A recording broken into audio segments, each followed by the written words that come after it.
El día que traje a mi hija del hospital, mi suegra ya la llamaba mi bebé, delante de todos, como si yo no existiera. Habían pasado solo 3 días desde el parto. Todavía me dolía todo en el cuerpo, los puntos, la espalda, pero sobre todo el corazón, que parecía demasiado pequeño para tanto miedo y tanto amor al mismo tiempo. Yo solo quería llegar a casa, abrazar a mi hija en silencio y conocerla de verdad, sin enfermeras entrando y saliendo. Pero cuando abrimos la puerta, ella estaba ahí. Mi suegra de pie, en la sala, con las llaves en la mano y una sonrisa que me dio escalofríos. «Por fin llegó mi bebé», dijo, y no miró a mi cara, miró al portabebés. Ni siquiera preguntó cómo estaba yo. Se lanzó directamente hacia el carrito, como si estuviera reclamando algo que le pertenecía. Mi esposo, Diego, sonrió nervioso. «Mamá, espera, déjala entrar primero», intentó decir, pero ya era tarde. Ella había tomado el portabebés y levantado a mi hija con una seguridad que me enfureció. Yo todavía temblaba cada vez que la cargaba, con miedo de hacer algo mal. Y ella la giró, la apoyó en su pecho y comenzó a hablarle como si estuviera sola con ella. «Hola, mi vida, ya llegaste con la abuela, la que sí sabe cuidarte», susurró. Yo lo escuché. Claro que lo escuché, Ice, como que no. Tenía demasiadas cosas en la cabeza, en el sangrado, el dolor, el miedo de no producir suficiente leche, la culpa por cada cosa. Pero esa frase se me clavó en algún rincón. Entré despacio, sintiendo que invadía mi propia casa. Mi suegra había cambiado todo, el sofá del lugar, la mesa llena de cosas de bebé que yo no había comprado, la cocina con tuppers etiquetados, como si fuera su casa. No la mía. La cuna que Diego y yo habíamos armado juntos en el embarazo ya no estaba al lado de nuestra cama. Ahora estaba en la habitación que antes era de huéspedes. «Es temporal», dijo mi suegra, viendo mi cara.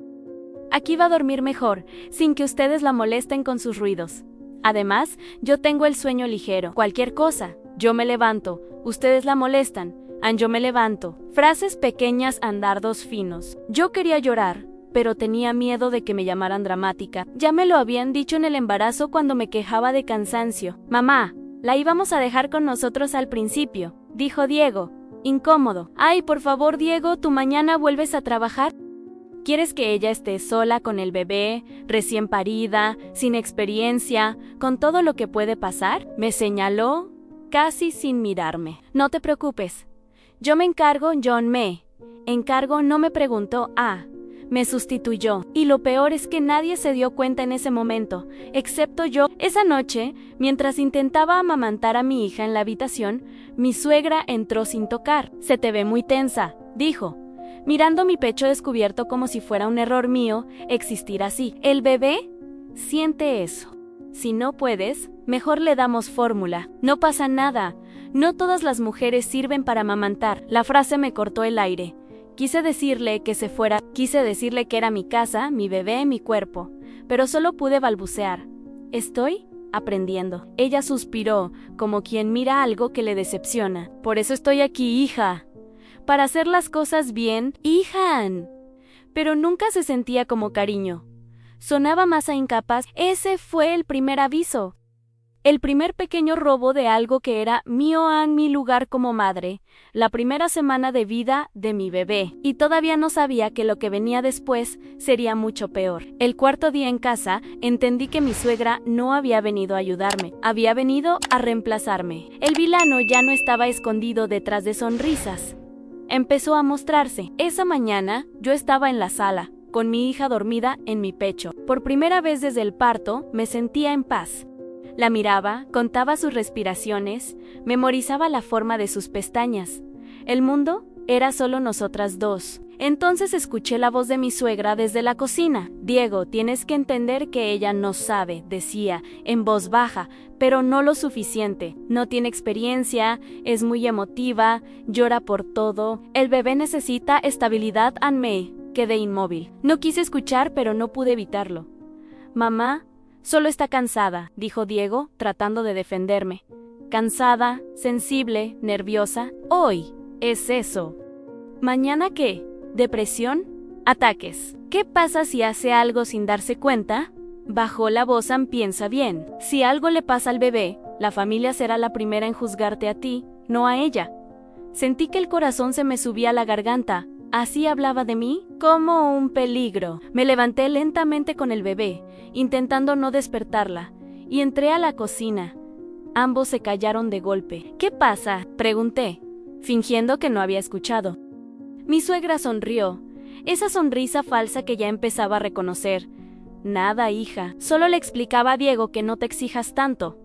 No queremos que te descompenses como si fuera una bomba a punto de explotar. A partir de ese día, cada cosa que yo hacía era corregida. Si la cargaba mucho, la malacostumbraba. Si la dejaba en la cuna, la abandonaba. Si quería dormir con ella, era peligroso. Si la dejaba en el Moisés, no tenía apego. No había forma de ganar. El primer ataque directo vino en la tarde, delante de la vecina chismosa, Carmen, que había venido a ver a la bebé. Mi suegra tenía a la niña en brazos, orgullosa, como si fuera un trofeo. Está hermosa, parece hija tuya, bromeó Carmen. Es que prácticamente la estoy criando yo, respondió mi suegra, riendo, pero con un brillo serio en los ojos. La mamá todavía no sabe muy bien qué hacer en la sangre, me hirvió. Estoy aprendiendo, dije, apretando los dientes, como cualquier madre. Mi suegra me miró de arriba abajo. Claro, hija. Por eso yo estoy aquí.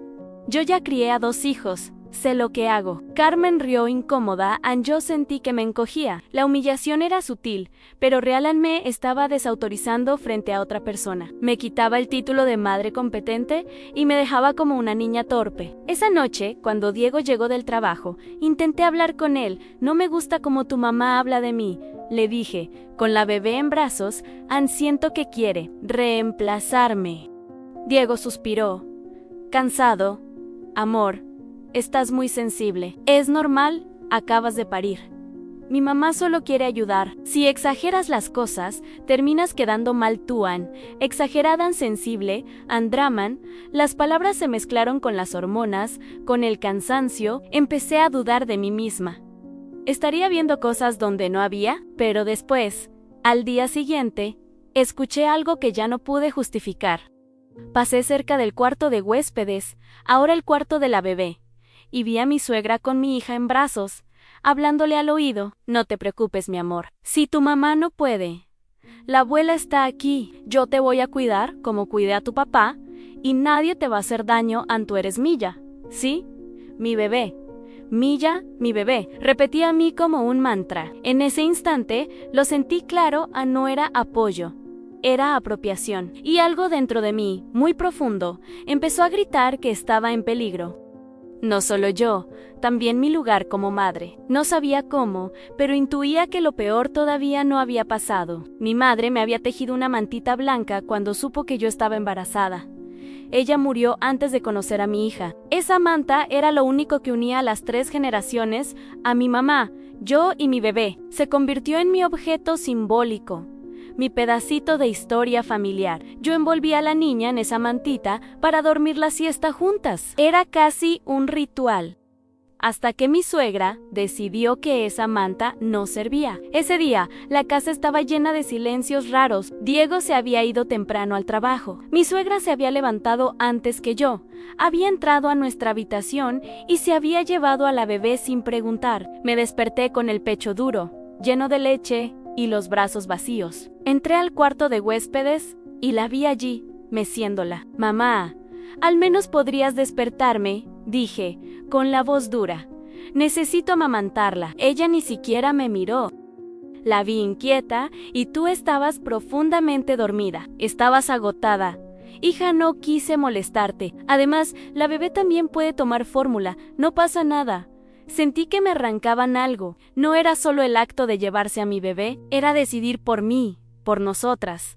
Quiero darle pecho, insistí. Ella suspiró, como si yo fuera un capricho. Haz lo que quieras, pero no la traumas. Si tú estás nerviosa, la leche no baja igual. Y luego, mirando la mantita que yo había dejado en la cuna, y deja de usar esa manta. No es segura, muy pesada, se puede asfixiar. Mejor sus mantitas nuevas, más modernas. Tomó la mantita blanca con la punta de los dedos, con desprecio, como si fuera algo sucio. No la toques así, dije, adelantándome. Esa manta la hizo mi mamá. Por primera vez vi algo duro en sus ojos. Tu mamá no está, respondió, fría. Yo y yo digo que esa manta no sirve para el bebé. Ann se la llevó. Me quedé paralizada unos segundos. Luego la seguí hasta la sala, donde vi algo que nunca voy a olvidar. Mi suegra, abriendo una bolsa de plástico negra y tirando la mantita dentro, junto con papeles y basura. ¿Estás loca?, grité, corriendo hacia ella. Es de mi madre. La saqué con desesperación, el corazón latiendo en los oídos. Sentía que estaba rescatando mucho más que tela. Mi suegra me miró como si yo fuera una histérica. Mira cómo te pones por una manta, dijo, cruzándose de brazos. Eso es lo que me preocupa. No estás bien emocionalmente, exageras todo. No quiero que el bebé crezca en este ambiente. La palabra loca, aunque no la dijo, flotó en el aire. En la tarde, cuando mi cuñada vino a visitar, mi suegra aprovechó. La encontré llorando por una manta vieja, le dijo. Como quien cuenta un chisme, creo que no está manejando bien el posparto. Me da miedo dejarla sola con el bebé. Yo estaba ahí, escuchando. Era como si yo fuera un fantasma que nadie veía.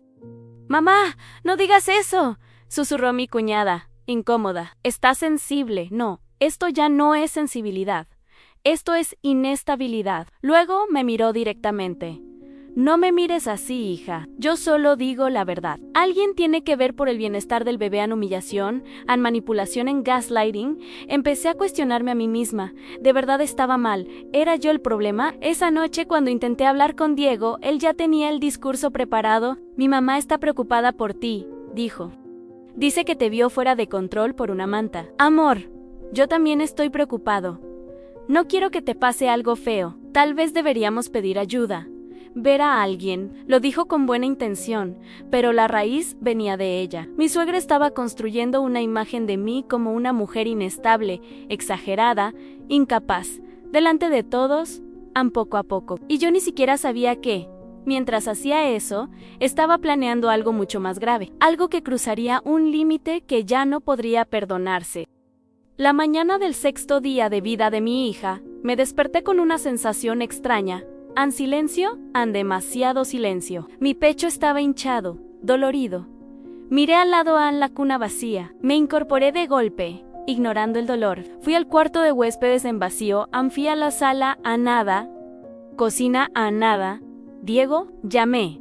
Con la voz temblando en silencio, fui al cuarto de mi suegra. La cama tendida, todo ordenado y el armario entreabierto. Faltaba su maleta pequeña. Sentí frío. El cochecito del bebé tampoco estaba. El corazón empezó a latir descontrolado. Saqué el teléfono, las manos torpes, y llamé a Diego. ¿Dónde estás?, preguntó él, todavía medio dormido. ¿Tú? ¿Dónde estás?, pregunté, casi gritando. ¿Tienes a la bebé? Hubo un silencio que me cortó el aire. No, pensé que estaba con ustedes. Mi mamá se fue temprano. Me dejó un mensaje diciendo que iba al mercado. Colgué antes de escucharlo, más mi visión se nubló. Mi bebé, mi recién nacida, sin mí. Mi suegra se la había llevado, sin avisar, sin permiso. Yo ya no estaba sensible. Yo estaba en modo supervivencia. Agarré las llaves, salí a la calle casi en pijama. No sabía dónde ir. Miré hacia la casa de ella, 2 cuadras más abajo. Empecé a correr, con los puntos ardiendo, las piernas fallando. De repente, mi teléfono vibró. Un mensaje era de mi suegra. Levauchi tranquila. Estoy en el hospital con la bebé para que la revisen. Tu inestabilidad me preocupa. Después, hablamos. No hagas un escándalo. Eso solo complica las cosas al hospital. Se me cayó el mundo. Tomé un taxi y llegué como pude. Subí corriendo, casi sin respirar, preguntando por mi hija, por mi suegra, por cualquier cosa. Las enfermeras me miraban con cara rara, como si ya me conocieran. Una de ellas se acercó. ¿Tú eres la madre?, preguntó, dudando. Sí, soy la madre. ¿Dónde está mi bebé? Nos llevó a un pequeño consultorio. Mi hija estaba en la camilla, dormida, con un pañal limpio, un gorrito que yo no le había puesto. A su lado, la pediatra, y mi suegra, muy compuesta, con un aire de preocupación exagerada. Doctora, ella es la madre de la niña, dijo mi suegra, señalándome. La que le comenté a Hall, la pediatra, me miró con atención. Tenía esa expresión profesional, pero sus ojos parecían querer entender, no juzgar. Su suegra vino muy angustiada, dijo. Dijo que estaba preocupada por el bienestar de la bebé, que usted no estaba durmiendo, que había tenido cambios de humor repentinos y que temía por la seguridad de la niña. Yo no podía creer lo que escuchaba. ¿Qué? Susurré. ¿Qué? ¿Yo qué? Mi suegra tomó aire, fingiendo dolor. Yo te quiero, hija, pero no estás bien. Ayer casi tiras al bebé porque estabas llorando desconsolada. No comías, no dormías. Tenía miedo de que te pasara algo. No tuve opción. Era mentira. Era una manipulación retorcida de la realidad. Había llorado. Cien estaba cansada. Pero jamás puse en peligro a mi hija. La pediatra siguió hablando. Ella también mencionó que tuviste un episodio por una manta, que gritaste, que estabas fuera de ti y que te negabas a aceptar ayuda. Las piezas encajaron. Mi suegra había estado construyendo un caso en mi contra, preparando el terreno, creando una historia donde yo era la madre inestable, ella la salvadora. Llamó a servicios sociales, añadió la pediatra, con cuidado. Van a venir a hablar contigo. Es protocolo cuando se hace un reporte de posible negligencia o inestabilidad materna. Me quedé sin aire. Mi suegra me miraba, triunfante detrás de sus ojos, falsamente llorosos. Ese fue el punto de no retorno. El acto imperdonable no era solo que se había llevado a mi hija sin permiso, era que había intentado usar el sistema en mi contra. Me estaba pintando como un peligro para mi propia bebé, con tal de ocupar mi lugar. Yo, que me desvelaba por cada respiración de mi hija. Yo, que no me bañaba por miedo a dejarla sola unos minutos. Yo, la que apenas comía para no despertarla. Cuando la trabajadora social llegó, la pediatra pidió quedarse. Quiero estar presente, dijo. He examinado a la bebé. Está sana, bien alimentada, sin signos de descuido ni maltrato. En ese momento, entendí que no estaba completamente sola. Pero la guerra ya estaba declarada. La trabajadora social se llamaba Laura, tenía una mirada firme, pero no dura. Escuchaba más de lo que hablaba, y eso me dio un poco de calma. Nos sentamos las tres, ella, la pediatra, yo. Mi suegra insistió en quedarse. También soy parte de la familia, dijo, ofendida. Soy la que se preocupa por el bebé. A Laura tomó nota. Vamos a escuchar a todos, dijo. Primero, quiero que la madre hable. Tragué saliva. Tenía ganas de llorar, de gritar, de correr con mi hija y no volver nunca, pero me obligué a estar presente, a hablar claro, conté todo. Desde el día que llegamos a casa, cómo había cambiado la cuna de lugar, cómo me había quitado a la niña para encargarse ella, cómo hablaba de mí como si fuera inestable, cómo casi tiró la manta de mi madre a la basura, cómo me humillaba delante de otros. Mientras hablaba, veía a mi suegra rodar los ojos, negar con la cabeza, hacer muecas de víctima incomprendida. ¿Y tú cómo te has sentido emocionalmente?, preguntó Laura. Podía mentir y decir perfecta, pero una parte de mí entendió que ese no era el camino. Cansada, admitían, lloró a veces, tengo miedo muchas veces. Me siento insegura con cosas nuevas, como cualquier madre que acaba de parir, pero nunca, jamás he querido hacerle daño a mi hija. Cada decisión que tomo es pensando en ella. Y me siento constantemente juzgada, corregida, invalidada. La pediatra intervino. Desde el punto de vista médico, el bebé está bien. De hecho, está ganando peso correctamente. Tiene buen vínculo con su madre. He observado cómo la mira, cómo se calma con su voz. No veo señales de negligencia. Laura asintió y se giró hacia mi suegra. Señora, ¿por qué decidió traer al bebé sin avisarle a la madre? Mi suegra tomó aire como actriz de novela. Porque alguien tenía que hacer algo, dijo, con la voz temblorosa. Ella sufrió una crisis por una manta. Gritaba, lloraba, no dormían, tenía miedo de que, en uno de esos episodios, soltara al bebé, se olvidara de darle de comer, o, hizo una pausa dramática, se hiciera daño a sí misma. Yo ya viví algo así. No quiero ver repetir la historia. Laura frunció el ceño. ¿Qué historia? Silencio. Por primera vez vi a mi suegra titubear. Mi primera hija murió a los 10 días de nacida, dijo al fin. Mi suegra de entonces decía que yo era exagerada, sensible, que lloraba por todo. Un día me obligó a dormir en otro cuarto para descansar. Cuando desperté, la niña estaba fría. Había dejado la ventana abierta. Dijo que fue un accidente, pero sus ojos se llenaron de lágrimas. Yo nunca la perdoné, y ahora no puedo quedarme mirando cómo mi nuera está inestable. No voy a perder a otra bebé. El aire se volvió espeso. Yo no sabía eso, Diego.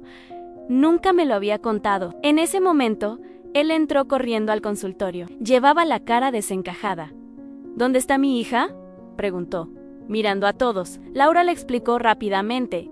Luego me pidió que siguiera. Yo sentía una mezcla rara en rabia y un poco de compasión torcida. Por primera vez, la veía como algo más que una villana, pero eso no justificaba lo que me estaba haciendo. Diego escuchó todo, mis palabras, las de su madre, la explicación de la pediatra. El informe preliminar de Laura Annie, entonces, como si hubiera estado guardando algo, sacó su teléfono. «Mamá», dijo, con los ojos llenos de dolor, «¿quieres que ponga los audios que le mandaste a tía Rosa?» Mi suegra palideció. «Diego, no es momento». «Creo que sí lo es». Abrió WhatsApp, puso el altavoz. Una voz reconocí enseguida, era la de mi suegra. «Esta niña no sirve para ser madre, Annie está loca. Yo estoy prácticamente criando al bebé.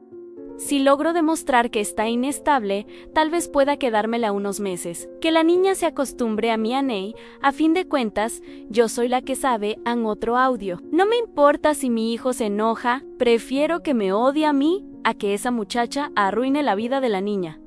Voy a hablar con quien tenga que hablar. A veces hay que tomar decisiones fuertes por el bien de un bebé». A mi estómago se revolvió. No era solo trauma, ¿no? Era solo miedo. Era un plan frío, calculado para ocupar mi lugar. Laura apagó el teléfono. La pediatra miraba a mi suegra con incredulidad. «Eso cambia todo», dijo Laura, firme. «Mi suegra estalló. No entienden nada», gritó. «Ella no sabe ser madre. Yo sí, ustedes. No la han visto llorando por tonterías, gritando por mantas viejas. Yo solo quiero proteger a mi nieta. Es también mía, mi bebé». La palabra mi otra vez vacía de límites. Diego respiró hondo. «No, mamá», dijo, con una calma que me sorprendió. «No es tu bebé, es mi hija. Y sobre todo, es hija de ella», me señaló. «Tú eres la abuela, no la madre. Y lo que hiciste hoy fue imperdonable». La sala quedó en silencio. Laura tomó nota y explicó que abriría un informe, pero no contra mí, contra la situación de manipulación, de riesgo emocional que estaba generando mi suegra. Recomendaría apoyo psicológico para mí, pero también para ella, y sugeriría algo más en límites. Por ahora, dijo, por seguridad emocional de la madre y del bebé. No recomiendo que la abuela se quede a vivir en la misma casa. Es una fuente de tensión constante. Eso también afecta al bebé. Mi suegra se levantó temblando y Javiau, ingratus, los dos. Escupió. Yo lo di todo por esta familia. Si algo le pasa a esa niña, no digan que no les avisé. Y se fue, sin mirar atrás. Yo me quedé allí, con mi hija en brazos, Diego a mi lado, el corazón en ruinas, sin saber que todavía faltaba el giro final, el que no solo explicaría a mi suegra, sino que me obligaría a decidir qué tipo de madre quería ser. Pasaron unas semanas, mi suegra se fue de la casa ese mismo día, después de que Diego hablara con ella. No fue una conversación tranquila, hubo gritos, reproches, amenazas veladas. Él volvió con los ojos rojos, como si hubiera enterrado algo. La casa quedó en silencio. Un silencio raro al principio, casi incómodo. Yo sentía miedo de que, al irse ella, toda la responsabilidad cayera sobre mí, y el viejo discurso de no sirves para ser madre regresara a mi cabeza. Pero pasó lo contrario. Con el tiempo, empecé a descubrir que, sin esa voz constantemente criticándome, yo sí sabía. Sabía cuando mi hija tenía hambre, sueño, cólicos, sabía cómo calmarla, cómo sostenerla. Empecé a confiar en mi instinto. Diego y yo hicimos terapia de pareja y familiar. También me derivaron a una psicóloga perinatal. No porque estuviera loca, sino porque estaba atravesando un momento vulnerable y necesitaba apoyo real, no control disfrazado de amor. La trabajadora social cerró el caso. Su informe fue claro: no había negligencia materna, pero sí un patrón de invasión de límites por parte de la abuela. Recomendó distanciamiento temporal y acompañamiento psicológico. Yo todavía tenía miedo de abrir la puerta y encontrar a mi suegra allí, con una nueva estrategia. Pero ella no vino. No llamó, solo mandó un sobre unos días después, que Diego dejó sobre la mesa. Es de mi mamá, dijo. No quise abrirlo sin ti. Lo miré con desconfianza. Podría ser otra manipulación, otro intento de culparnos. Dentro había solo dos cosas: una foto y una carta. La foto era de ella, joven, con un bebé en brazos. La bebé tenía un gorrito blanco, parecido al que mi hija había usado en el hospital. En el reverso, una fecha de hace muchos años. Y un nombre. Anana. La carta estaba escrita a mano, con tinta que parecía antigua. Pero no era para nosotros. Decían: querida mamá, empecé a leer. No era de mi suegra para mía, era de mi suegra para su propia madre. Nunca la había enviado. En la carta, mi suegra le suplicaba a su mamá que la dejara cuidar a su bebé, que no le cerrara la puerta del cuarto, que no decidiera todo por ella, que no la llamara exagerada, dramática, loca. Contaba cómo se sentía invisible, cómo le habían quitado a Ana para que no la malcriara, cómo la obligaban a dormir en otro cuarto para descansar, cómo una noche despertó y la niña ya no respiraba. Era la misma historia, la misma dinámica, solo que ahora, en lugar de ser la hija humillada, se había convertido en la suegra controladora. Sujeté la carta con las manos temblando. Mi suegra había intentado hacer conmigo lo que su madre había hecho con ella, quitarle la maternidad a una mujer vulnerable. Solo que esta vez, desde el rol de salvadora, esa era el giro. La villana tenía una historia, no una excusa, pero sí un origen. En Diego me miró. No sabía que había escrito esa carta, susurró. Pero sí sabía de Ana. Cada vez que hablábamos de bebés, se ponía rara. Creo que nunca superó eso. Me quedé en silencio un rato largo. Miré a mi hija, dormida en mis brazos, envuelta en la mantita blanca que había rescatado de la basura ese día, a la manta de mi madre. Mi historia. Nuestra historia. Podría haber decidido odiarla para siempre. Podría haberle deseado que muriera sola, sin ver a su nieta. Tenía razones. Tenía dolor. Tenía heridas abiertas, pero también tenía algo que ella no tuvo en conciencia. Yo sabía ahora lo que hacen los ciclos de dolor cuando no se rompen. Se repiten y se repiten y se repiten. Así que tomé una decisión. No la llamé Ann, no la busqué enseguida. Puse primero mis límites. Seguí con mi terapia. Consolidé mi seguridad como madre. Construí una nueva dinámica en casa con Diego. Hablamos largamente sobre qué estábamos dispuestos a permitir y qué no. Solo cuando me sentí fuerte, la llamé. Hola, dije. Cuando escuché su voz del otro lado, sonaba más vieja, más cansada. Soy John, quiero hablar, pero esta vez con condiciones. Hubo silencio. Pensé que no me ibas a volver a hablar, respondió, con una mezcla de alivio y culpa en yo. Sé que me pasé. Solo quería proteger a... No, la interrumpí. No querías proteger a mi hija. Querías proteger a la Ana que perdiste. Querías una segunda oportunidad. Pero no puedes tenerla a costa de quitarme mi maternidad. Eso se acabó. Ann se quedó callada. Tal vez nadie le había puesto límites así. Te voy a decir algo muy claro. Seguí. Ann, eres la abuela, no la madre. Si quieres ser parte de la vida de tu nieta, será con respeto a mi lugar. No vas a decidir por mí, no vas a hablar de mí como si estuviera loca, no vas a llevarte a mi hija sin permiso nunca más. Habrá visitas, no convivencia. Habrá cariño, no control. Y si vuelves a cruzar un límite, esta vez sí te vas a quedar afuera para siempre. Yo esperaba una explosión, en un grito, una acusación, pero lo único que escuché fue un sollozo. No quiero repetir lo que me hicieron, susurró ella en solo que no sé hacerlo de otra manera. Entonces aprende, respondí. Yo estoy aprendiendo a ser madre. Tú puedes aprender a ser abuela. Colgamos con una cita en un día de visita corta, en un lugar neutral, con Diego presente. No era perdón total, no era olvido, era un acuerdo. El verdadero plot twist no fue descubrir su trauma, fue descubrir que yo tenía el poder de decidir cómo terminaba nuestra historia. Sí, repitiendo lo que nos hicieron, o rompiendo el ciclo, aunque doliera. Hoy, cuando miro a mi hija dormir, envuelta en la manta de mi madre, sé que no soy perfecta. Lloro, me equivoco, me asusto, pero también sé algo más importante: nadie podrá volver a ocupar mi lugar. Y si alguna vez mi hija tiene un bebé y se siente vulnerable, yo recordaré esta historia. Recordaré la manta, el hospital, la carta, las lágrimas, y le diré: soy tu madre, pero el bebé es tuyo. No vengo a reemplazarte. Vengo a sostenerte, porque entendí, al final de todo, que el verdadero amor no controla ni roba lugares. El verdadero amor acompaña, y esa será la herencia que le dejaré a mi hija.